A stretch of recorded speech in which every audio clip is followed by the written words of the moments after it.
America's Pulse Network welcomes you to the Pulse Podcast. Today we've got a packed show, from breaking news to informative topics that will keep you well informed. So, please click the subscribe button to get notified of upcoming episodes. If you like what the APN's The Pulse Podcast talks about, then please share the Pulse with others. During this episode of The Pulse, the host looks forward to your comments. Tonight's APN's The Pulse Podcast starts now.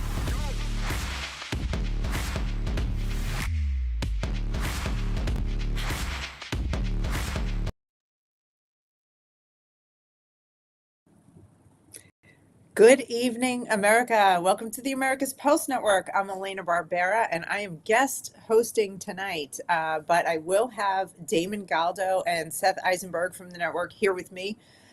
We're going to get right to it. This is going to be short and sweet. I've got a list of things we're going to cover tonight. Belfast is on fire. You may have seen that a Sudanese immigrant, or refugee, as they're calling him, tried to behead a special needs Irishman in the street, and people are protesting. Catholics and Protestants, after decades of fighting with each other, are getting together to rescue their country. This is fantastic. Karmelo Anthony, the young man who stabbed Austin Metcalf to death in the heart at a track meet at a high school in Texas last year, he has been found guilty, and now there are protests erupting all over our country because they're saying that the decision was racist. No, he's a murderer, but we'll get to it. We've got another senseless murder in New York City. We've got a bunch of Republican, corruption going on in Maryland that Seth Eisenberg is going to fill us in on. I actually can't wait because he sounded pretty angry. I'm pretty excited for that. Then we've got ICE being fully funded through the end of President Trump's second term. So we've got some good news to end the show with. But right now, what I'd like to do is bring in Seth Eisenberg, who is the host of the Conservative Corner and a Miss Maryland runner-up. Seth, it is so nice to have you tonight. How are you? I'm psyched. I'm delighted to be here. It's always fun when you host it. Oh, thanks. I'll try to make it fun. You're better looking than me and Damon, so. Well, sometimes. Yeah, pretty much all the time. Well, thank you. Damon will be here momentarily. He should be popping up. He's going to be a couple of minutes late. So, Seth, let's just get right to what's going on in Ireland. Do you remember? I don't know what happened here. What? I can't see Seth. He's so small. Do you remember? It is over 10 years ago when we watched as millions of third worlders started pouring onto the shores of Greece. And I remember sitting back and thinking, this is going to come here. That what's happening? I remember just feeling like, what are they doing to Europe? This can't be good. And that was obviously part of the purposeful, very deliberate takedown of Western culture, which we've seen happening. And then the rest of Europe followed suit. They spread all over the place. And now we've watched third world rape gangs terrorize the UK. Stabbings are just a part of life. And like cities and picturesque towns are now just filthy third world dumping grounds. Yep. Right? But you remember that. You remember seeing those boats, right? Yeah. Probably thought the same thing as me. Like, this can't be good. Anyway, after what happened on Monday, it seems like at least the Irish in Europe have had enough. And they're sick of watching their culture be destroyed, their people be destroyed. So I'm going to show you the video. I advise viewer discretion. Yeah. Because we're going to watch the video that was taken on the street of the Sudanese refugee trying to behead this special needs Irishman right there in the middle of the street. Let's pop it up. Hurry up. Dead. He's completely dead. Yeah, No, he's not. Has he got a knife? Yeah. Get off him, you fucking rat. Yo! He's cutting him. He's cutting him. He's trying to cut his hair off. He's mate, hurry up. Hurry up. He's slicing his hair off here. Hurry up the fuck. Hurry back. Come on, fucker. Come on. Get him. Quick. Come on. Get on them. Let him go now. That's how on. Yes. Yes. Stand up. Stand up. There's a cop. There's a cop. Back off. Back off. Back off. Quick. Get off. No. Bro, get off. Quick. He's trying to pull his hand off. Bro. I can't tell him in the head. He's trying to pull his hand off. He's just walking here. He's All right, Seth. What does that elicit in you? Anger. I mean, you can't take a desert rat out of the desert and think he's going to be any different in a civilized society. You can't. That is how they're brought up. That is what they're taught to do. If you're offended or if something does something against you, you kill them. There's no talking with people over there. And that's what he did. I'm pretty sure the guy he's trying to kill, he was special needs, right? Yes. Probably didn't do anything to him. He just perceived some transgression or perceived a disrespectful thing and wanted to cut his head off and did it in the middle of the street. Obviously, he doesn't think it's wrong because he's announcing to everybody, look at me.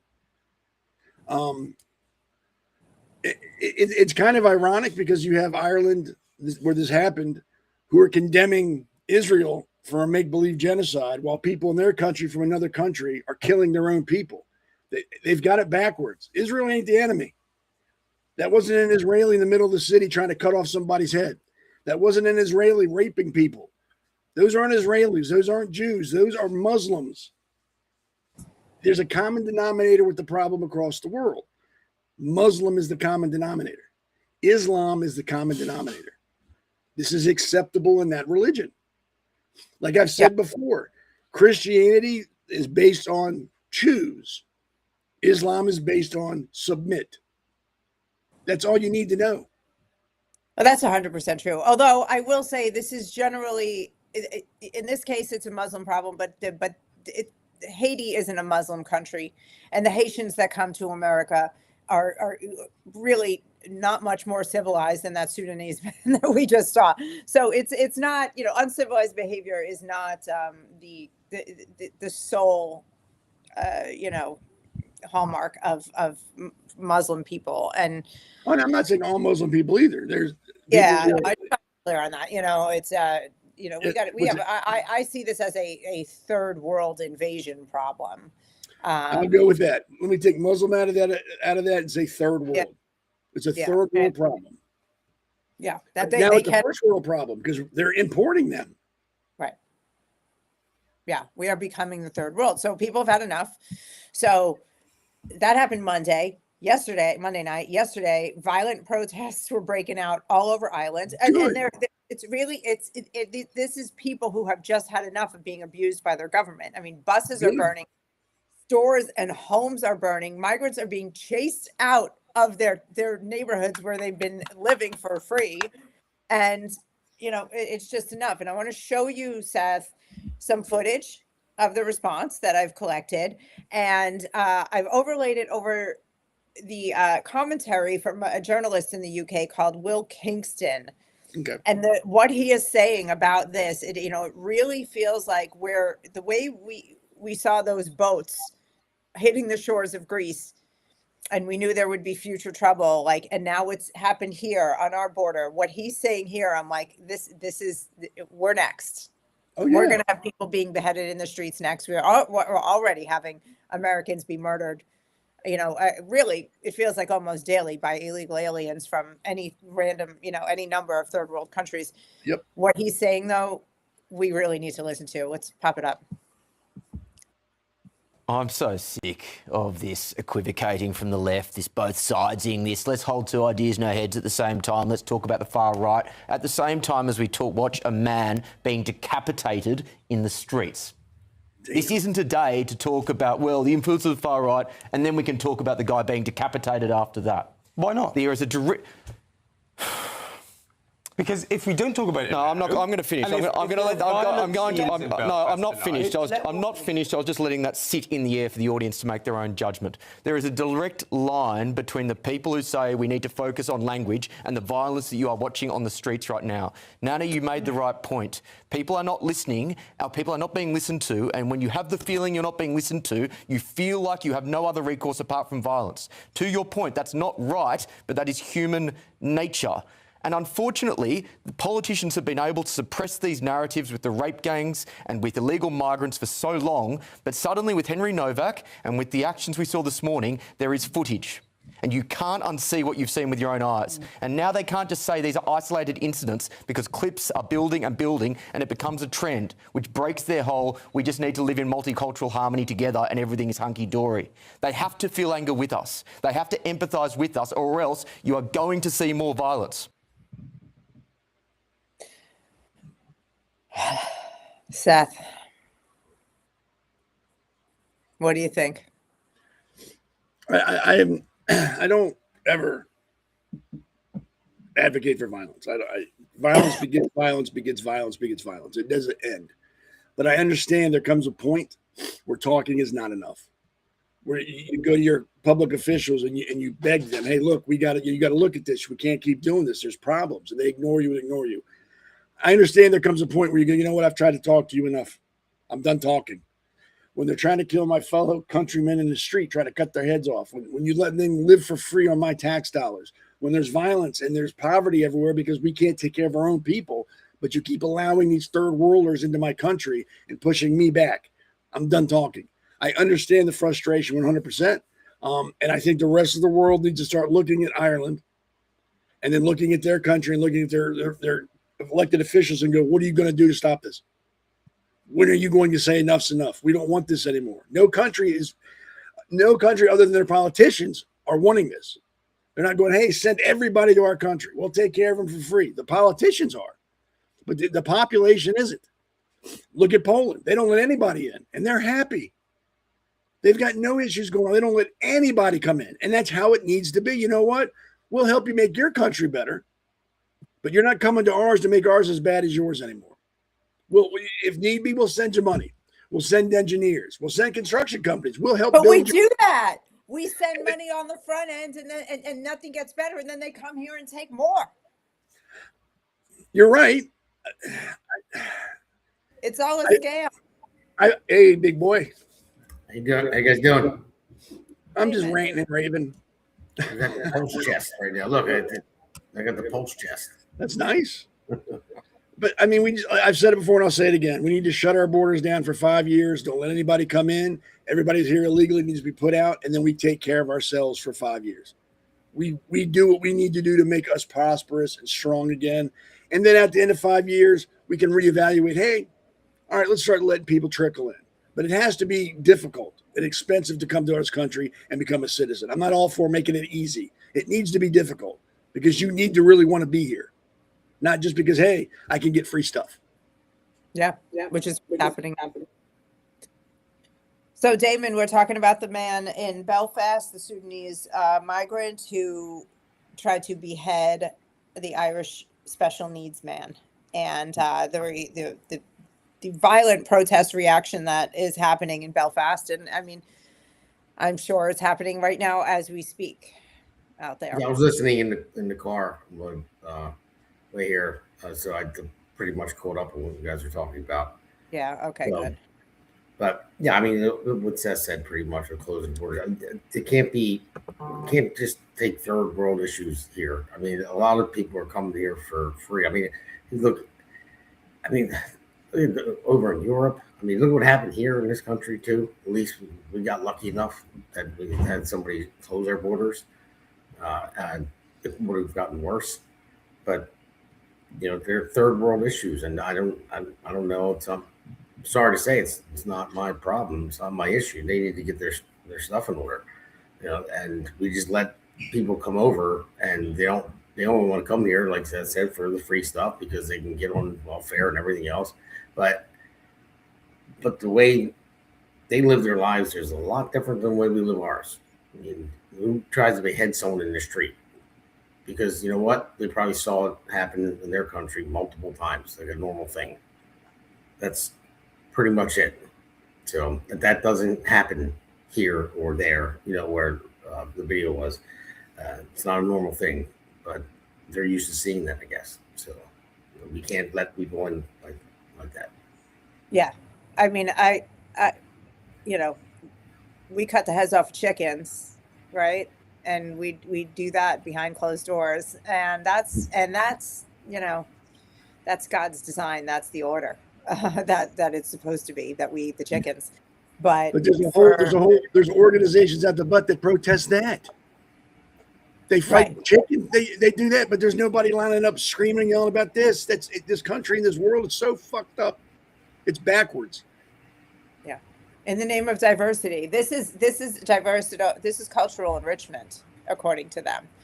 And it's worth it. It's worth, a couple of bad apples in order to have the enrichment. I still have not here in the US, and I haven't heard anything from the UK either. I can't really think of any cultural enrichment that this illegal alien invasion has brought us. I haven't seen anything good come to Europe from their refugee and illegal invasion. Am I just being obtuse? Have you guys heard anything that's making any of these countries better? No. Nothing. No, nothing. No. Not at all. Not at all. Like, not even a little bit. No, like we already had every kind of food that we could ever want here in America from legal people who emigrated here legally. We can listen to any kind of music we want to in this country. I enjoy, worldly music. Like, that's cool. That's cool. But to come here and just, wreak havoc and, put pressure on our housing and our healthcare, our education, our criminal justice system, our police, wear and tear on our infrastructure, while I pay all your bills, get bent. Anyway, let's talk about crazy people in our country, our own Americans who are, hell on wheels, right? So let's go back to April 2nd, 2025. We're at the high school track meet in Frisco, Texas, where every team has its own tent. Karmelo Anthony, one student, walks into a tent that doesn't belong to his high school, and he refuses to leave after being asked to leave 15 times. That came out in court. High school senior Austin Metcalf approached Anthony. By all accounts, there were some words exchanged. It sounds like Austin gave him like a nudge or slight push. And Anthony immediately pulled out a knife and stabbed Austin Metcalf in the heart, killing him instantly in front of his twin brother and his teammates. Anthony ran. He told the cops he did it. And then in his trial, he claimed it was self-defense, which was completely dismantled and destroyed. And yesterday he was found guilty and sentenced to 35 years in prison. And now we've got a portion of the Black community claiming that the decision was racist. And let me show you this video that perfectly sums up the vibe of these protests. And I took the volume off of it because it was too insufferable. So you can just talk over the video while we watch it if you want. Go ahead. Pop it. I can only imagine what you're saying. I think that's the one saying, what am I supposed to tell my son? What am I supposed to tell my son? Don't stab someone in the heart. That's the guy with the traumatic brain injury, isn't it? Jumping up and down. I don't even know who that is. I think he's having a seizure or something. No, I think he thinks he's making a point. Oh, okay. Yeah. But the one woman, I believe that was the one where she was screaming, "What do I tell my son?" Yeah, I saw that one too. Like, what do I tell my 5 boys? What do I tell? Or 5 boys. Yeah, don't stab people. Yeah, don't break the law. You'll be fine. Why does your head gotta go like this though? Like, does that prove some point? Does that make it more of a better point? Like, I couldn't even listen to her. And the jumping up and down, like with that, the jumping up and down, stared at someone in the eyes with that menacing look. Like, I'm gonna say it. Like, nobody in the Black community, and I mean nobody, acted like that 40, 30, 20, even 10 years ago. What the hell happened? Like, did the Democrat, white liberal, everything is racist rhetoric get such a hold that people now have brain damage? Because the Black people I grew up with, and I grew up in Brooklyn, New York, we were probably one of the most, diverse cities in the world, New York. It was called a melting pot. So I knew Black people lots. They were all just civilized, normal people who just got jobs, went to school, had families, did their thing. How did this happen? And why do we have to deal with it? And why do we have to deal with people who are angry that a cold-blooded murderer is getting put in jail and calling it racist when he admitted that he stabbed the kid in the heart? I'll take this one. So I'll tell you why. I said, we wait, take and it's that- not. Go ahead. Sorry. Yeah, no, go ahead. So no, I'll tell you why. It started. Oh, it got worse under Obama. Obama, not black, not white, but American. And then all of a sudden, shifted gears after his second term. The Trayvon Martin thing happened. So, and he said, "Oh, there could have been one of my son. He looked just like me." And that's when the real big push of the racial divide is. Now, and then you have all these idiot white people too, as well, all the blue-haired nose ring idiots that are out there doing the same thing, screaming at people's faces, singing songs, and I mean, it's crazy. I mean, you had Andy Kim, for God's sake, singing songs at Delaney Hall. Imagine you don't even hear it. I wish I'd. Now you wouldn't want to hear it. But I mean, that's what they do now. But it's just the. I don't know. It's just the change in their culture. It's just dumbing down. It's indoctrination, and that's what it is. And whether the black people going crazy like this, because you know why? Because they think everyone pushed the racial divide, and it's entitlement, and it's reparations, and they think they deserve everything from a white person. You have the white people, the white liberal, blue-haired nose ring people, and they think that they owe something. I don't know. I don't know. They're just but it feels like there's something like they're like mentally wrong. Yeah, it is mentally we're angry. And what did we do? We started talking on the internet to try to like inspire people to know what's going on and maybe also have a voice, right? Like we're constructive. Like we're not like doing this menacing personas and that are completely unreasonable. Well, they get you nowhere. Well, maybe Seth is a little okay, but it's not. You know what I'm saying? I just can't. We're not going to figure out what happened here, like and what broke in these people's brains. But I mean, definitely everything you just said, Damon, like is part of the buildup and part of the brainwashing that it takes for somebody to snap and act like that. But I'm just tired of it. It's allowed. That's why. I mean, they let people out of prison for after they commit major felonies, and they wind up killing people afterwards. And it's allowed. I'm just going to roll it. It's a Democrat leadership. I mean, and that's basically what it is. I mean, yeah. Well, lack thereof. You're right about that. But they just everybody can get away with whatever they want. It's okay. Yeah, they're open borders. That's fine that you're crazy. We'll let you out on the subway. It's amazing. It's Democrat leadership. Well, black. Right. The problem is, I can tell you what the problem is. Public education. This all started in public schools. All of this bullshit. You're a victim. Whites are oppressive. You're entitled to everything. Whites need to give it to you. It's a public education. So before I go further than that, homeschool. Take your kids, even if black kids, white kids, Asians, take your kids out of school. Homeschool them. Give them a real education, not this woke indoctrination bullshit where everybody's a victim or everybody's an oppressor. They're not learning anything. So get them out of school, homeschool them, number one. Number two, everybody's entitled, like that lady, what are my friends, Chickenhead. You can talk however you want to talk. Same with the white people, but make sense. Have some facts behind what you're saying. Just don't throw out words. I mean, and I know that's what liberals do. They throw out words fishing for an emotional response. Racist, Nazi, fascist, homophobe. They use those words to try to elicit a response. And the responses are getting less and less now because they've used those words so much they don't mean anything. Oh, so you called me a Nazi? Yeah, whatever. I got called that 75 times the other day.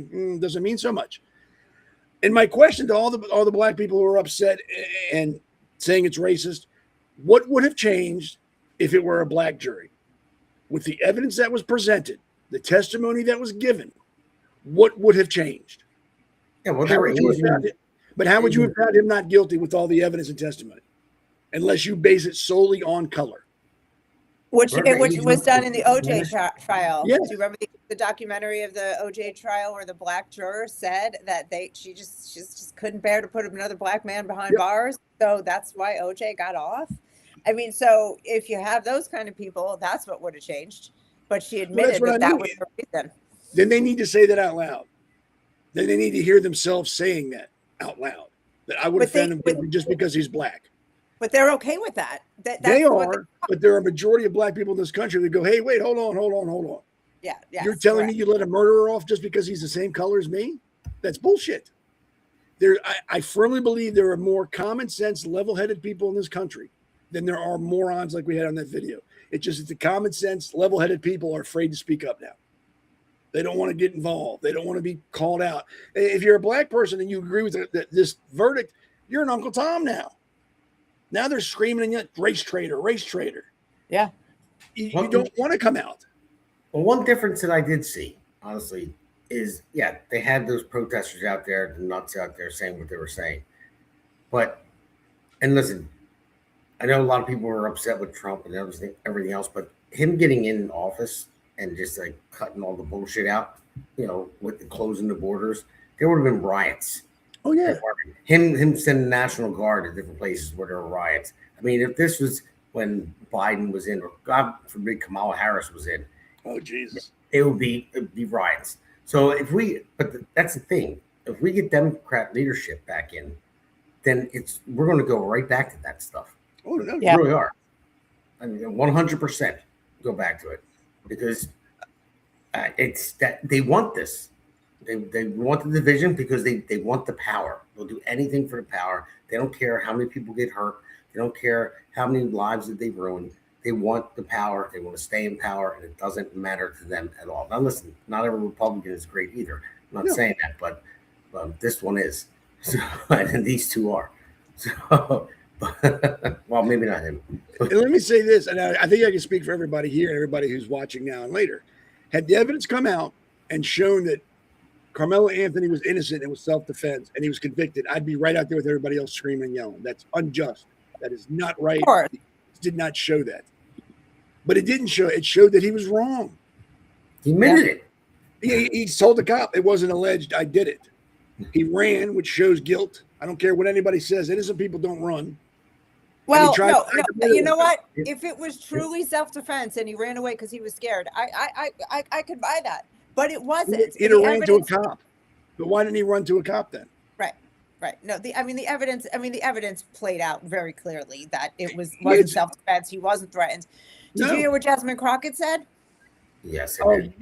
I try not to listen to that much, but so she said a lot, but there's one piece of it was you don't know what it's like to be black in this country, and he was so afraid in this tent of white kids, and they were going to push him out into the rain. And I'm like, if white kids are so scary, why would he go to that tent to begin with? We're scarier than raindrops? Are you kidding me? Yeah. That was her like, she's so stupid.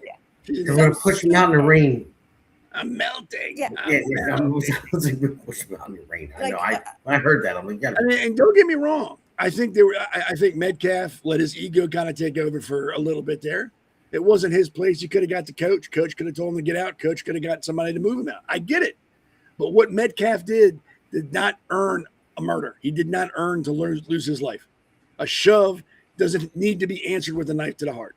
A shove maybe requires he receive an ass kicking. Get punched in the mouth.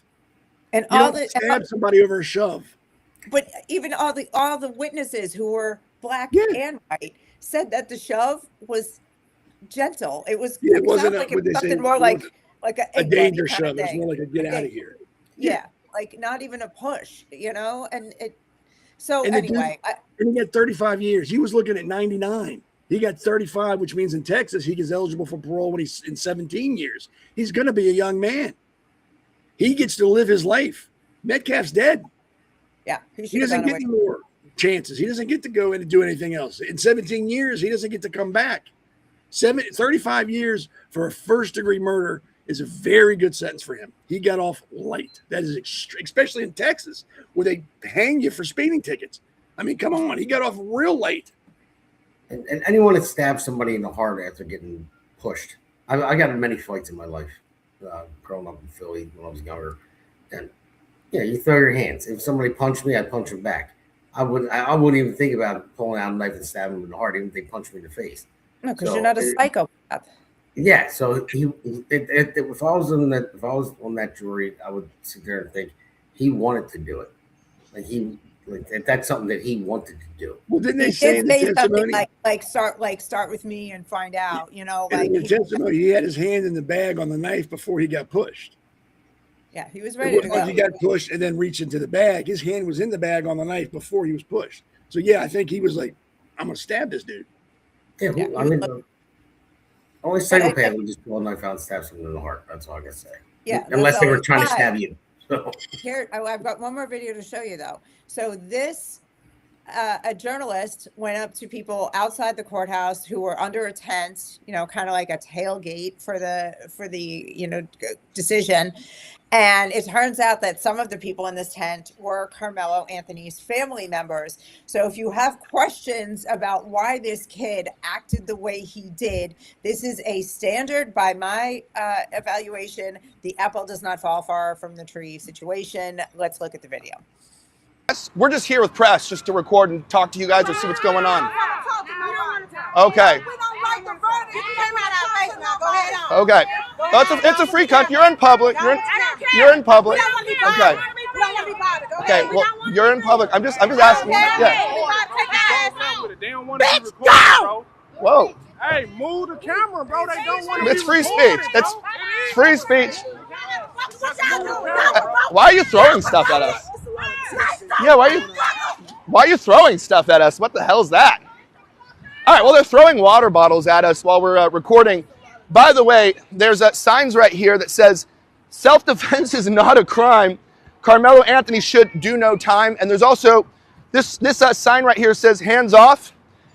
And this sign says, we stand with you. I believe this is about Karmelo as well. And you'll see a picture right here of Karmelo Anthony. These are pictures probably from his Instagram. Self-defense is not a crime. So that's basically with the tensions being high here. You can see, I mean, we're not here to support anybody, but we're already having things thrown at us. Well, we don't have to do that. Angry and upset. It's family members over there. Okay. So you're agitated. Oh, those are family members. You're agitated. Well, It's ironic that they didn't want him in their tent, huh? Yeah. Yeah, it's. What do you guys I will say this: the guy with the camera. I'm all for freedom of the press. I'm all for that. But there comes a point where you're not there as a journalist. You're there to cause shit, to try to get it on camera so you can get viral and make thumbs up. He didn't give a shit. He just wanted to be. He's not a journalist. His buddy's probably holding an iPhone, following him around. That happens all the time. If you go looking, well, in the Navy we had a saying: you don't start shit, won't be no shit. He was trying to start shit, and then they're throwing things at me. What did you think was going to happen, moron? What did you think was going to happen?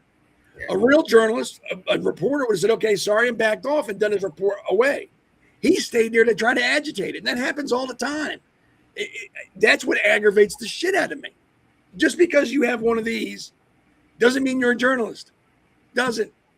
It just means you got too much free time on your hands. Find a part-time job on top of your full-time job and leave everybody alone. Stop shoving your camera in people's face, trying to act like you're FR Murrow. You're not. There's merit in what you're saying, but I frankly am quite glad that he did this because look at how those people acted. Well, they acted like idiots too. I think it makes the case against, it makes the social case outside of court about how unreasonable these people are. No, I agree. I'm not excusing anything they did, but I don't want anybody who looks at that and goes, oh, that white guy was just trying to be journalist. No, he wasn't. No, he wasn't. He was there for a purpose. He was there for a reason. And it wasn't to get the story or understand what they were saying. He was there to cause shit. And he caused the shit he wanted. And I can't stand that because there are real journalists out there who take that stuff seriously, who are professional, who follow a code of ethics and still get the story and don't upset people. These people are provocateurs, like the ones that shove the cameras in cops' face and call them like motherfuckers and scream and yell at them, and then get mad when the cop snatches them up. Oh, look at that assault. You deserve it. Yeah, we didn't see the beginning of it, right? We didn't see the beginning of it. I mean, I don't know what his approach was, and it was probably provocative, like you're saying. And I don't want to get emails from people saying, "Oh, you're anti-First Amendment." No, I'm not. I'm all for it. I don't see that. I'm for common sense. Use some common sense. Yeah, You get we don't know. emails We don't. way We don't worse know than though that. if he did walk up. We don't know. You know, we don't know if he did walk up and say, "May I ask you some questions?" Like we don't know. And so he could have been provocative. He could have walked up like a proper journalist. We really don't know. But Right. we did see, regardless, that these people acted like we would expect. Damon, what do you think? I agree with Seth with the journalist too, but at the same time, the way they acted, we don't know how he approached it, right? But what I look at is he was white, they were black, and everyone says white people are racist now all the time. Yeah, maybe they were back in the day. All right, I know I'm not. I know you guys aren't. I don't see it anywhere. Actually, we have the whole white guilt thing going on with the liberals and all that stuff, and it's like, well, I didn't do anything wrong. I want to use the cliche. I got plenty of black friends, but I do. I work with a lot of black people, and they're normal people. But to your point, man, the way they react like that, I could see how Carmelo Anthony would be racist. In my mind, I mean, if I was on that jury, my thoughts would be he wanted to stab that kid. He wanted to kill him because nobody does that, by a little shove. All the witness testimony was a little shove to get out, and that was it. And he has his hand on the knife and stabs it right in the chest. He wanted to kill a white person. Yeah, he did. That's I don't think it would have been mad if it was a black person. I think he just wanted to. He felt disrespected. So he was going to lash out. I think if a black kid had done that to him, he'd have done the same thing. Like, you don't disrespect me. Touch me again and find out what happens. I think this is going to be interesting because he's in for 35 years, maybe less for good behavior. But I just can't. I'll be surprised if we ever see him outside of the prison walls again, because this is a child, an adult, but still a high school kid acting like that. He has no impulse control, no social skills. I think he's going to get in more trouble in prison. I just can't see anybody, like you said, disrespecting or dissing him in prison and then him not reacting in a really violent way. So I think this kid's probably never going to see the light of day again because there's more trouble coming his way. All I know, this shit's got to stop. And it's fueled by media now and fueled by, again, Democrats. I don't see any Republicans out there calling for race baiting and everything else. But the people, they listen to their elected officials, and so again, I'll blame the Democrat not so leadership. Yeah, I agree. All right, let's move on here. So the next thing we are going to talk about is we're going to give Seth a few minutes to catch us up on some serious corruption and action and drama going on in the Maryland Republican Party. But no way. I know. It's going to be right after this break. Stick around. Chomping at the bit. America's Pulse Network. The mainstream media is bought and paid for. The truth is twisted to fit their agenda. But America is waking up. Because podcasts are the future for trusted media. Welcome to the America's Pulse Network. It is a network built by patriots that upholds the Constitution. But America's Pulse Network stands for God, truth, and the America First movement. There is no corporate propaganda, no government spin, just real news, real talk, and real voices fighting for faith, freedom, and the future of this great nation with common sense. Here are some of America's Pulse Network podcasts. Alexandra Levine Live, hosted by Alexandra Levine. Jersey Shore Podcast, hosted by Damon Galdo. The Conservative Corner, hosted by Seth Eisenberg. The New Jersey State House Watch, hosted by Jack Brangan and Constance Detzel. APN's The Pulse is moderated by either Alexandra, Damon, Elana, or Seth. Also tune into America's Pulse Network on the following social media platforms.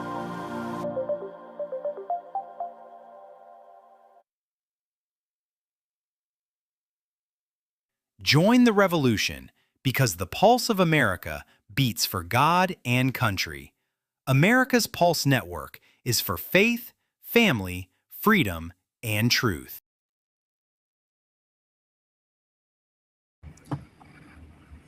All right, Seth, what is happening in the Republican Party in Maryland? We're dying to know. Well, I live in Western Maryland, Frederick County. So we're on that panhandle, I guess you could call it, of Maryland. I have been a Republican since I could vote. More conservative than Republican because there is a difference. I'm more conservative. And our election is coming up. And where I'm at, there's openings on the Republican Central Committee, those people who represent the party to the public. And then there's people who are already in elected positions who are running again. There happens to be someone running for the Frederick County Republican Central Committee who is on video. This is not me just making things up. I've seen the security film, stealing $40 off the VFW bar. Just putting it in her purse and walking away. It's on video. There's no dispute. That's what happened. I talked about it on my last show on Sunday, kind of talked about it, showed the video. The Republican chair for the Central Committee has said it's not a big deal. It's $40, not a big deal. Really? Yeah. So I am done with the Republican Party in Maryland. I'm done. I'm done trying to fix it. I'm done trying to point out good things. We have someone who's a thief, not speculating, a thief, stealing. And people are defending her. Oh, it wasn't that bad. If you only knew her, you would understand. She's not a bad person. Again, you've got the chair of the Republican Central Committee. It's not that big of a deal. We're not going to get involved. She can continue running. And if she gets elected, we're not going to put her off the board. She can stay on. There are no true Republicans in Frederick County, but a handful. There are a handful that are trying to do good things. But the rhinos and the wishy-washy half-steppers have destroyed the party. And I'm glad. I am glad that the party is destroyed in Frederick County. I hope it burns to the ground, and never comes back. Because if this is what a Republican is in Frederick County, you all suck. You suck. If you are a conservative, first and foremost, it's law and order. Nobody's above the law. Doesn't matter what it is. If you break the law, you need to be held accountable. It's not, I have ethics and integrity unless I know the person. Then it's kind of, you didn't. A thief's a thief. And if you claim to be a leader of the Republican Party in Frederick County and you don't have the balls to come out and say that's theft, it's wrong, that is not a representative of the Republican way of thinking at all. We want nothing to do with that person. You don't come out and go, it's not that bad. That makes you a bigger piece of shit than the thief. You're a coward. So if you're watching as Justin, you're a coward. You're not a leader. I don't know who lied to you and ever told you that you were a leader. You were not. At best, you're a shift supervisor at a Circle K on the midnight shift. That's all you will ever be. You're not a leader, and you're running the party into the ground. You're allowing it to go. So I am leaving the Republican Party after this election. I am going independent. I don't care if that means I can't vote in the primary. I don't care. I will not be associated with the party that condones theft, condones lying, has no ethics, no integrity, but expects you to give them money and support them regardless of what they do. It's disgusting. Everybody involved in that should be embarrassed and ashamed of what they are. But in order to do that, you have to have integrity to begin with. And these people don't have integrity. They lack it. My dog has more integrity than these people. So I will openly work against all Republican candidates unless I know they're truly Republican moving forward. This is disgusting, and this is the problem with this country. We turn our backs at things we don't like because you may know that person, or I like them, or I've had breakfast with them. So your integrity is 50-50. It's not full-time. It's only when it's convenient to you, when you're speaking in public to get reelected. Then you have integrity and ethics.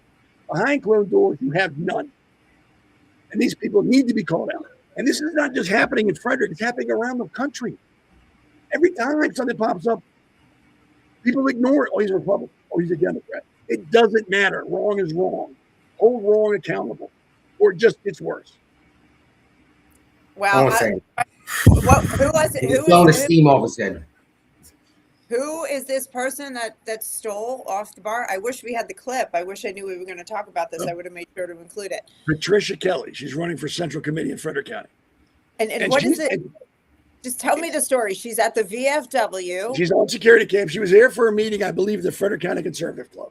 This was during a break between speakers. She goes to the bar, and when she gets to the bar, you don't know what it is until you know what it is. In front of her, there's some paper on the bar. She puts her purse down in front of the paper. She's talking to the bartender. Bartender walks away. She picks it up and looks at it. Then you can see she's fanning out money.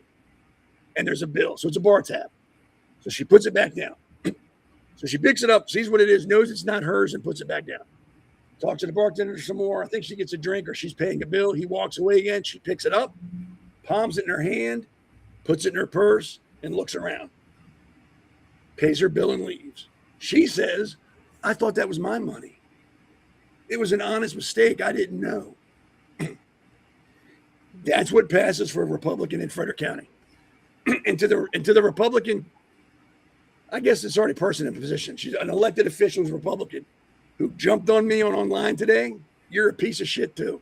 And I'll say it to your face. You're condoning theft that makes you less of a human being. There's no theft that's acceptable unless you're trying to feed your starving family. No theft is acceptable. I don't care. How did this story come out?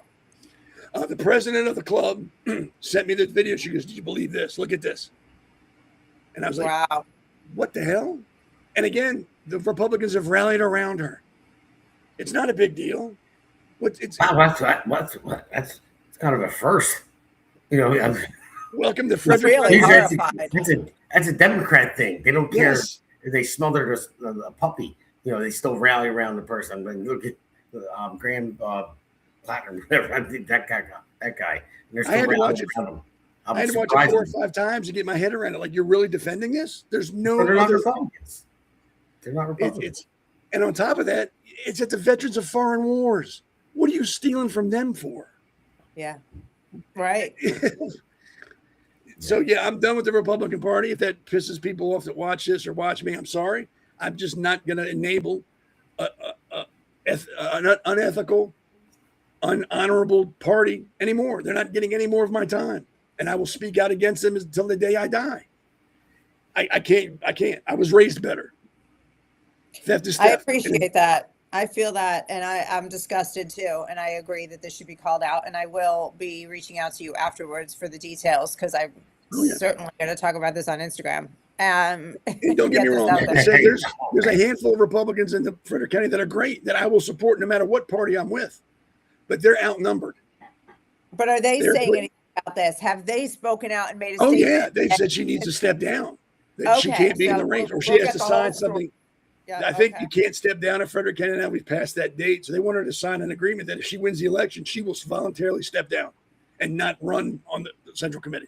There are good Republicans, but again, they're outnumbered. Their voices are drowned out by wishy-washy ethical people. And that's not how the Republican Party or conservatives should act. Wrong is wrong. Is there a candidate running for that position that you trust, who you think deserves it? A couple, but they're being worked against by other people running. Frederick County is very incestuous when it comes to politics. The same people run, the same people get elected. Nothing really changes. It's sad because there are really good people who should run for office here, but won't because they've seen the Republican. They're like, I don't want to be associated with that. I know a guy who was captain in the Navy, commanded people. And he goes, no, I would never run in this county. He goes, Republicans are trash. I'm not getting involved with them. And it's sad. All right. Well, I'll tell you what one good thing is. Last night was our reorg meeting. I'm on committee here, and my wife is as well for Gloucester County. So our great Gloucester County chair, Adam Wingate, was reelected. He had a couple people going after him pretty hard. He won in the landslide. So, good. Congratulations, Adam. He's a true conservative, not a rhino like the others. But we've been having a lot of issues here in New Jersey. What do we do? But he's one of the good ones. So we got him back in. So it was awesome. So that is good. So all right. Well, thanks for that. And it made me nauseous because it really, even, there is no, it's only $40. The integrity matters. And, we're going to get bad apples in the party. But if we as a party don't eject them immediately on like in a unified way. What are we gonna do? All right, let's talk about some other slimy people, because that's what we're doing, right? There's so many. All right, do me a favor, Damon, producer backstage, pop up the image for number 7. All right, so this image is a man named Jonathan Pettigrew. He's 41 years old, and on Monday afternoon, he was riding this bus in the Bronx, and there was a teenager sitting on the bus who was talking really loudly on the phone, and Pettigrew said to him, "Hey kid, pipe down," or something along that lines, and the teenager took out a gun and shot Jonathan Pettigrew in the abdomen, and he killed him. He was a father of 7. And what I want to show to you is, I'm going to ask you, what do you notice about how the news described the suspect? Pop it up, please. The suspect then fled on foot southbound on White Plains Road. He's described as a young man, possibly a teenager, wearing a white shirt at the time. Anybody notice anything? Oh yeah, There wasn't a description. Was he white? Was he black? Was he Spanish? Yeah. Any real identifying factor was left out. Race, for instance, height. A young man between 13 and 17 years old wearing a white t-shirt. That's all we got. You know why? We know why, right? But this is the world we live in, that they would rather let a lunatic, cold-blooded murderer roam the streets of New York than make a group of people look bad. And this man is dead. Like, it's not like he just stole $40. He murdered somebody in cold blood on a bus because he was offended. Disrespected. Yeah. That's it. You guys did. Yeah, I no. I'm silent. What's happening? I'm here? just silent because I can't stand it. I'm angry. I mean, it's so ridiculous, because that's why we started this network and our podcast, is to tell the real news. I mean, I don't care if it was a white guy that shot a black guy, or a black guy that shot a Spanish guy, or whatever circle it might have been in. You tell the truth. But you see it time and time again that they leave out the details if it's a black person shooting somebody else. They won't say it. But if it's a white person shooting somebody, a white male shot, whatever it may be. But it's ridiculous. It's disgusting. It really is. I'm so fed up with it. I'm disgusted with the mainstream media, because they do it on purpose, because they can't say it, because it doesn't fit their narrative. And again, it's race baiting. They want racial divide. If they said a black person shot another black person on a bus, then it's like, it doesn't fit their narrative. But like I said before, if it was a white person or an Asian person that shot a black person, or Spanish crowd, who knows? They would describe exactly who they were, where they're from, their address, everything. Already see images. You're telling me there's no surveillance images of this? Yeah. He was on a city bus in a city where there's cameras everywhere. I mean, it's just deliberate. Yeah, it is. Absolutely. It is. Okay. Nobody took their phone out. Come on. People take their phone out to someone screams and yells at a McDonald's. So no one recorded this at all on their cell phones on this bus. They had the information already. Oh, they got it all. They probably know who it is already. Yeah. But so, like Damon was saying, there's cameras on the buses. Yes, there are. Yeah. And they're Wi-Fi. So somebody has that information in a mainframe. So it's not like, oh, we didn't record it. Yes, you did.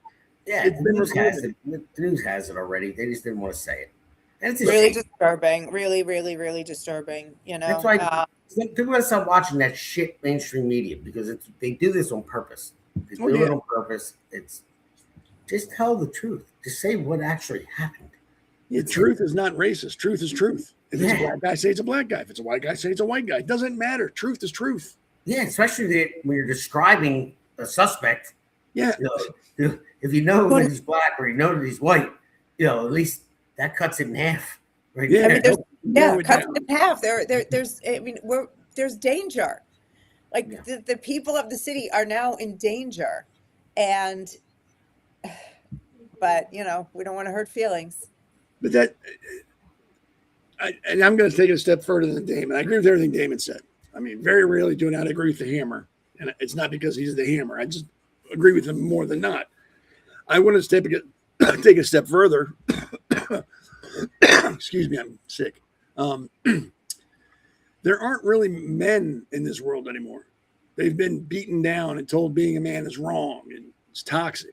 When I was growing up, if you had a problem with somebody, you fought with your hands. You didn't shoot them. You didn't stab them. You didn't run him over with the car. You either kicked his ass or he kicked your ass. And then you moved on. You said, I won or I got beat. And you moved on. Now it's shoot him, stab him. Because that's what a man does. I'll shoot him if he disrespects me. No. Fathers need to step up and explain what being a man is. It's not about fighting. It's about, you know what? Whatever, dude, I'm walking away. I'm not dealing with this. That's what a man does. Unless you have to go hands-on or something with somebody, you don't. Why go cause problems? So you're on your phone screaming and yelling. Someone tells you to shut up. Just, okay, dude. And get quiet. That's all you got to do. Or turn around and say to him, no, you shut up. Yeah, or tell him to shut up. Something. That's like it. with Karmelo Anthony, get out of the tent. No, shove him, punch him, or just leave. Be a man. Get up and leave. Mutter under your breath when you walk away. Call him whatever you want to call him, but walk away. Men don't act in that manner. Little boys do. Little boys who don't know any better. Oh, you disrespected me, I'm going to kill you. Oh, you told me to be quiet, I'm going to shoot you. That's not what men do. And that's the problem with this country. Being a man is now considered toxic. You got to stand there and take this, or you shoot him, run, because I can't hit him, or I'll be a toxic male. Man up. If you're wrong, you're wrong. If you're right, you're right, and you move on. You're screaming on the phone. You know you're wrong. You know you're wrong. Just shut up. It's kind of funny though, because you're right, but as with everything else with the liberals and their mindsets, it's a gaslighting hypocrisy, because you as a white man, you cannot stand up for yourself and your family because that's toxic, but they are literally advocating for murder culture, and they believe that you should kill somebody who disagrees with you instantly. Like they believe it, they live it. But you just have to bow down because, 150 years ago, somebody that had nothing to do with you did something that they didn't like. It's really, they're so evil and twisted. And this is how evil works. It twists the truth and it makes things illogical and it weakens good people. But we have also, to an extent, allowed ourselves to be weakened. And, we played along in the beginning, and we should have, I'll say in my lifetime, political correctness is where we should have just all put our hand up and said, not playing, because that is really where a lot of this in my estimate started. And I know there was more before that led to it, but we should have told them to pound it then. And we would be doing better now. I mean, I don't have the numbers in front of me, but I know there's a large portion of the African-American families that don't have a father in the house.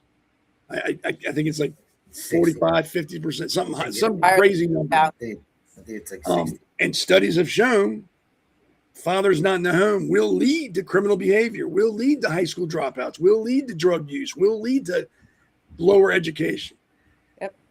People in that culture, it's I got 20 kids by 10 different baby mamas, and nobody bats an eye. It's like, okay, not a big deal. The government pays mothers not to have fathers in the home. We'll pay if there's no father there. It's the government's fault. It's society's fault for letting that happen. And you got to blame men. If you're there to make the baby, you got to be there to take care of the baby. It's that simple. Any fool with a dick can make a kid. It takes a man to be a father. And there's not enough men anymore. I don't know what I don't know what happened. Maybe it was political correctness. I don't know when all this changed. Well, that's a feminism thing. Yeah, I mean, that has a lot to do with it too. But half of the problems we have now would disappear if fathers were fathers. Yeah. Just But take the this is time to be a father. Part of the effort to destroy the nuclear family and just And it's create working. chaos. I mean, it's obviously working. We let it work. Oh, geez. You want to talk about something good, or Damon, you got any final thoughts on this one? Well, I just want to say, yeah, Seth, you're right about all that. And one thing, it's society. It's these organizations. I mean, look at the Southern Poverty Law Center. You know, everything that they're going through right now, well deserved what they're going through. And the congressional hearings are getting ripped apart. I mean, they label like not Planned Parenthood, but what is the other, like a parental, what's the organization, crisis pregnancy centers that help you out with to have babies. And they label them as a terrorist organization and all that stuff. So, and I watched the earlier today. There was a back and forth with I think it was Tom Cotton, maybe it might have been him, with one of the people from that organization, and he said, "Well, you brought up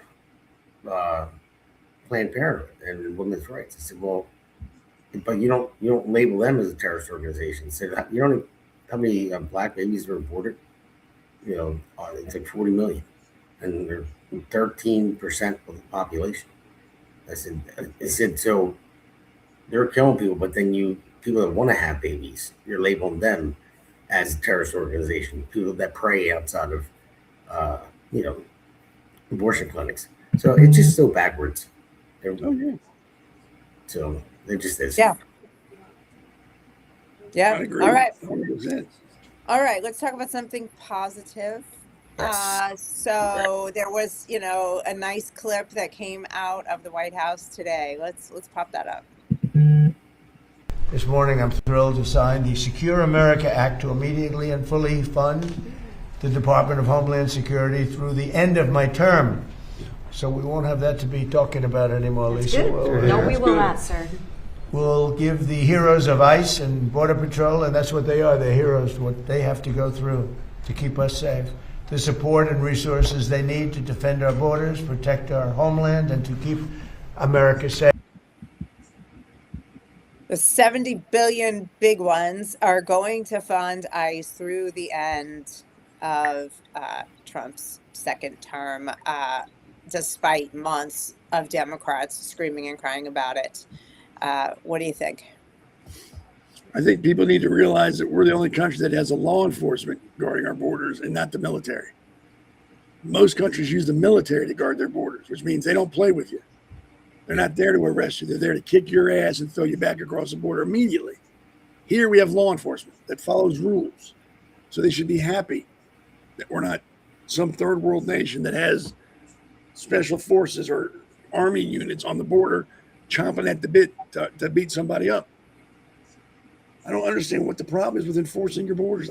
You close your door at night, you lock your door, you don't let strangers into your house. What's the difference? I've never understood that argument at all. And no one's against immigration. Legal immigration is fine. We'll help you if you're doing it legally. Wow. But to a point. Don't try to understand liberal logic. I mean, no. I just think if I were an immigrant and all these people feel that they're allowed to jump the line and do what they want to do to get in this country, I'd be offended. Like, dude, I paid my dues. I followed the rules. Why are you special? That I would be offended by that. I would too. And I would be offended by it's like you're giving us all a bad name.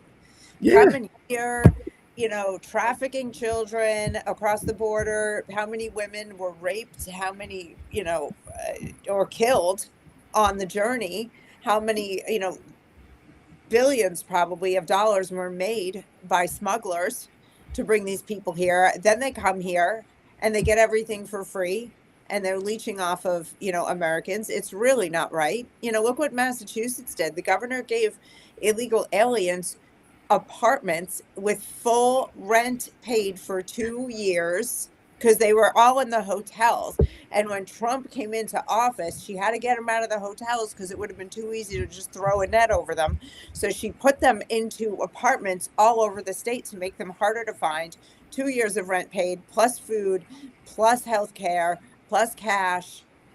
And then you're a legal immigrant trying to do the right thing, and Americans are angry, and rightfully. And some of that anger is gonna these people are gonna feel it who don't deserve it. Sorry, David.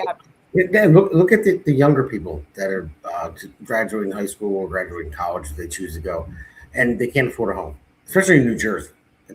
I mean, it's across the country, but especially in New Jersey. So it is a fact that you have an influx of legal immigrants, and they're renting apartments or even buying homes. They're driving the cost up big time. So anyone that wants to rent, and if the government's subsidizing it, then the renters are going to put the price up. So kids can't, they can't move out of their parents' home. They can't afford to buy a home because the price of houses go up. I mean, J.D. Vance, I mean, he put it together pretty well. And when I was watching him, I already knew it, but he put it a little bit more eloquently than I did. But that's what the case is. I mean, it's the truth. It's simple math. It's it's how the economy works, and so that's the supply and demand issue on top of it. Sure, that's exactly what it is. And that's what happened with colleges when the government started giving out free money. All of a sudden, it became absolutely astronomical to go to college. It's the exact. I'm glad you brought that up. With the government paying the rents, why not charge more? It's free money. Well, man, I wish I had the graph in front of me. When I give a speech at Rowan about a month ago, if you look at back in 1964, I believe it was, when LBJ started doing government loans for colleges, and then you see Clinton, he pushed it even further because they used to rely on banks. Banks would assess the risk of a loan. They wouldn't just. But when that started, that was just the government reaching into your pocket and giving the money to any kid to go to school for lesbian dance theory or underwater basket weaving, whatever it might be. And they're never going to get it. But if you look at the graph from against inflation, it is astronomical. You see inflation go up like this, and then college tuition way up. I mean, it's unbelievable. I wish I had it in front of me right now. I didn't think it was going to come up, but because as soon as they started getting government money, and they knew that they can charge more because they're taking your taxpayer dollars and loaning these kids money, they just raised the college tuition. And I showed the kids at Rowan College that graph, and I handed it out to them, and I was like, oh my God. I'm like, look it up yourself. Trust me. I said, you don't have to believe me. I said, you're in college, you're smart enough, go look up yourself. And they did. And I got a bunch of calls from them afterwards, and like, I can't believe it. It's insane. When the government gets involved, everything gets too expensive, and people rate the government because the government doesn't have money. Everybody, they don't have money. They have your money. That's it. Yeah. True. That's Very it. true. All right, guys. Well, at least we have $70 billion to continue to defend the homeland and remove illegal aliens. I am delighted. So we have, somebody spending the money in a way that we agree with for once, at least most of us, at least the majority of us here in the country. All right, we're going to move on. Seth, I heard you have some news about Maryland elections. Oh, yes, I do. You must have ESP. Early voting starts tomorrow in Maryland, across the state. So remember, Tim Fazenbaker, who's been on the show plenty of times, he's got the perfect set of hair, has the voice of an angel. He is running for county council in Baltimore County, District 9. Make sure you vote for him. He's catching a lot of flack from the same people who claim to be Republicans, like in Frederick, because he's not following their lead. He's not towing the company line. He's thinking for himself, and Republicans in Maryland don't like that. So Baltimore County, District 9, vote for Tim Fazenbaker. Great guy. He's a family guy. He's got a plan. He's not just a mouthpiece for the party. He wants to do things and make some changes. So you got to support him. And if you live in Frederick County, don't vote for none of them. Don't. You're a fool if you do. Well, vote for Heather Fletcher, Sam Rosenblum. I've had him on my show. Vote out all the incumbents. They all got to go because they've been there too long and nothing has changed. So, yeah, you want to vote for Tim Fazenbaker in Baltimore County and those two people in Frederick County. And if you vote for anybody else anywhere in Maryland, you're a fool. You're a fool. Don't be a fool. Don't dance to their tune just because they're Republicans. Don't let them use you like that. Think for yourself. All right, that's the Maryland news. Bopping over to Jersey, a friendly reminder that a friend of the network, Justin Murphy, he won. Yeah, we're getting there. He won the saving the best for last. Last week he won the Republican primary, and he's now going to be running against Cory Booker for his Senate seat in November, which is really big. This is, given New Jersey and the amount of money that Cory Booker has, this is going to be a David and Goliath situation. But I really do believe people are responding very well to Justin's common sense message, and he is not wasting any time. It's only June, but tonight he's out campaigning in Mercer County as we speak. And then right here on the show with us on this network, one of the, pillars of the network, Damon Galdo, is running for a congressional seat in the District 1 in New Jersey. Yep, right there, this guy. And, Damon, take it away.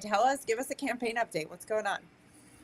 Well, been raising some money here and there. Every day we got to get a little bit of donations coming in. It's very hard in New Jersey right now. We got walloped in November. Jack Girelli got spanked. A lot of people donated to his campaign. Millions and millions of dollars. So people aren't that excited. We're a very blue state, and my district is a very blue district as well. So, but Justin Murphy winning is a breath of fresh air. It's revitalizing people. I gave a speech last night, but Justin came to the reorg in Gloucester County. Now he doesn't live in Gloucester, but he still attended, and we both gave a speech there. And then we went. As soon as we were done with our speech, I cast in my vote for our county chair. And then we had to roll out of there. We went to Brooklawn, and then another event that we were both featured at, because Justin and I have been working together as much as we can, at least in my district. I go outside my district for him too, because I'm supporting him, even though it doesn't help me out, but still. But he hit the win that Justin had. And listen, I said it last night. I was lucky enough that I got some sleep that night on the primary. I didn't have anybody primary me. They dropped out before. Once I got the support from all three counties. Justin had three other people primarily, and he was not the front runner, but he worked his butt off and got a lot of support, and he won. The underdog came out winning. I thought he really had a chance. A lot of people didn't, and he came. Like he took all kinds of counties up in North Jersey. I was like, wow, he took Sussex. He took this. I was like, hey, Justin. I said, you and that hair. Speaking of Tim Fazenbaker, Justin's got hair too. So he gave a speech and he said, I won with $15,000 of flip phone and a mullet. That's what he said. But Justin and I are working great together. My campaign it's going, it's getting bigger and bigger.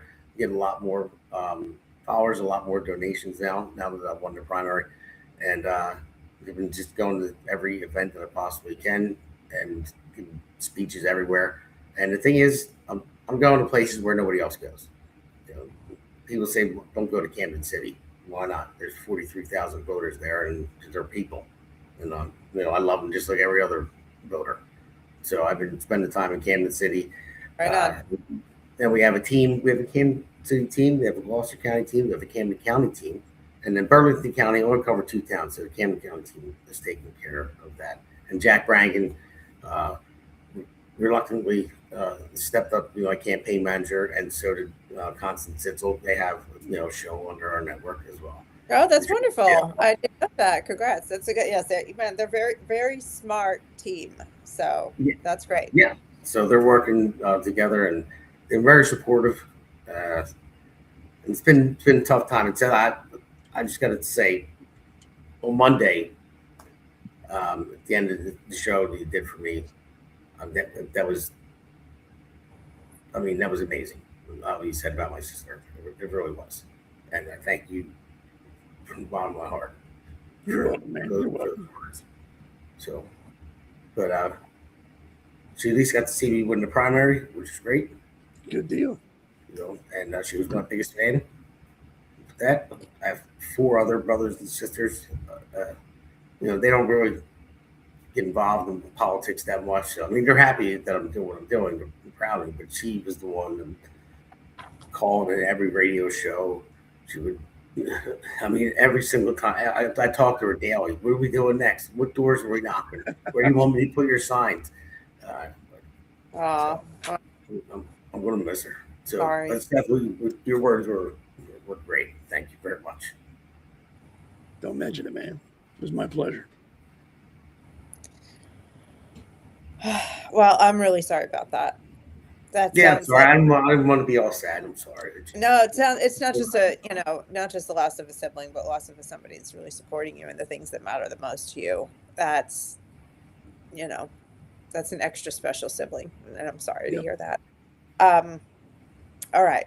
Well, we do have good things to look forward to, even in the midst of all of our family difficulties. All of us, we know each other well, have, things going on in our families that can slow us down. And, but we keep going, don't we?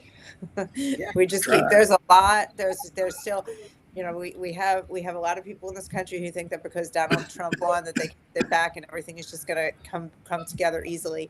It's not the case. We have to keep going. We have to keep fighting. We have to keep trying to rally people. New Jersey is tough. Maryland is tough for Republicans. It's tough. People feel like their vote doesn't matter. But we have to remind them that it does, and keep getting them involved. So thank you both for what you're doing, and to rile people up and stay involved. All right, I guess I got something for you. Just give me 1 second. Justin's always talked about his mullet. He didn't really have too much of a mullet, but he did trim it. He did have a lot of hair. Yeah, he did. He got a beautiful set of hair. I'm gonna grab this. And before he comes back, I just want to say something I didn't say last time. I have a friend of mine, very close personal friend, who does DoorDash. And apparently people on DoorDash don't like to tip, but they want you to go run around for them and do their grocery shopping and get their food and do all that and bring it to their house and don't tip you. If you do DoorDash, tip. If you're not going to tip, get off your lazy ass and go get it yourself. It's really that simple. These people are working for a living. They're trying to make some money to pay some bills. And if you're too trifling to get up and take care of yourself and you have somebody else do it for you, tip them. Yeah, that's a tipping job. That's a job that, oh my God. Oh, but I meant you'd be, Jesus Christ. I ordered this for Justin. Holy crap. You look, that's just like his hair. It's not that different. Okay. Oh, I wore it the other day for I showed him. He's like, "You're crazy." I said, "We're gonna make an ad." Yeah, you should. That was good. I like that's funny. Looks like Joe Dirt. Yeah, it does. Well, he's got the convertible Mustang. So I said, we'll just make an ad. Hair flapped in the wind. Oh, nice. I got the poo on me. that was the comic relief that we needed. So thank you. I know. I still have for ending this on a good note. Guys, I want to thank you for coming. Guys, follow everybody along here on the America's Pulse Network. And Seth, where do we find you? X on Conservative Seth, or Facebook at the Conservative Corner, but I'm restricted. So if I don't get back to you at Facebook, give it a month or two. I think they lift my restriction because, they don't like honesty or anything on Facebook. So I wonder why. Wow. All right. And he's a pirate. What are you going to do? Damon, where does everybody find you and follow your campaign? Well, the number one thing is votedamongaldo.com. Go to votedamongaldo.com. Okay. Yes. Correct. So and everyone, the social media plays out here in the video, so everyone knows where to find me there. But the number one thing is votedamongaldo.com. Going up against the juggernaut. Justin is too. I mean, but I'm going up against the most powerful family in New Jersey, one of the most powerful politicians in New Jersey. So it's not going to be. You'll be fine.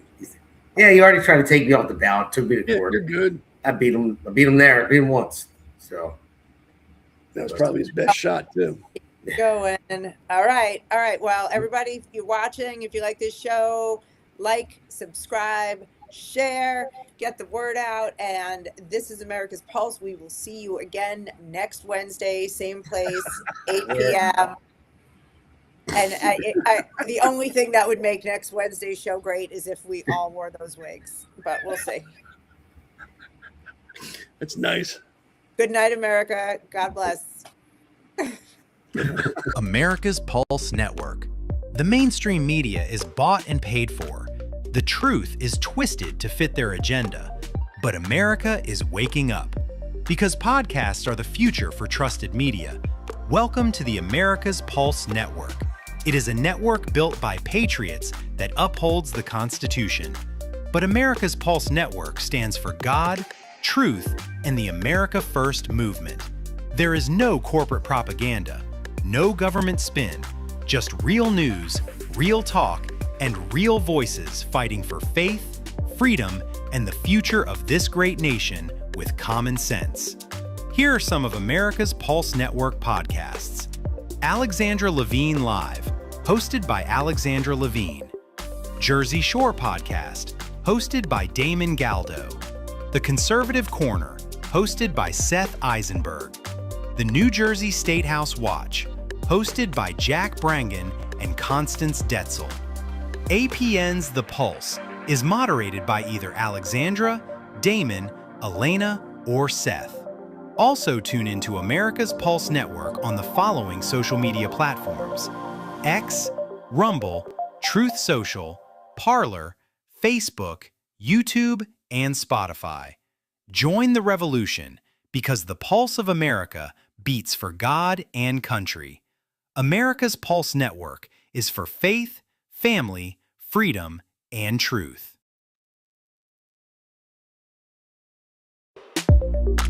America's Pulse Network thanks you for watching tonight's episode of the Pulse Podcast.